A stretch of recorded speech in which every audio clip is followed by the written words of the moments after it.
അവസാനം പറഞ്ഞാ ശരിക്കുള്ള കാരണം. അതെന്താ ഉപ്പുപ്പ, നിങ്ങളും ആ ഷെഫ് ബാബുവും തമ്മിലൊരു കണക്ഷൻ? ഈ ബീച്ച് ബേയിലെ സ്പെഷ്യൽ മലബാറി ബിരിയാണി കഴിച്ചിട്ടുണ്ട്? നോ. അവിടെ പോയാലോ 5 സ്റ്റാർ ഡിഷ് അല്ലേ ഓർഡർ ചെയ്യാ? ഇത് 5 സ്റ്റാർ ഐറ്റം ആണ് മോനെ. വെള്ളക്കാരൊക്കെ അവിടെ വന്ന് താമസിക്കുമ്പോ ഏറ്റവും അധികം ഓർഡർ ചെയ്യാൻ ആഗ്രഹിക്കുന്ന ഐറ്റമാണ് സ്പെഷ്യൽ മലബാറി ബിരിയാണി.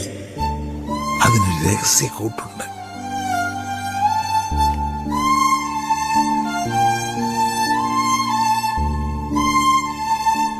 അതാണ്. ഇതൊക്കെ ഉപ്പുപ്പൊക്കെ എങ്ങനെ അറിയാം?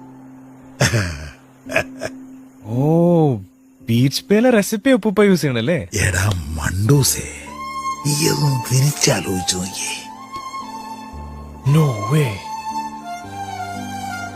ഇവിടുത്തെ ബിരിയാണിയാണ് അടുത്ത സ്പെഷ്യൽ മലബാറി ബിരിയാണി. ആ അത്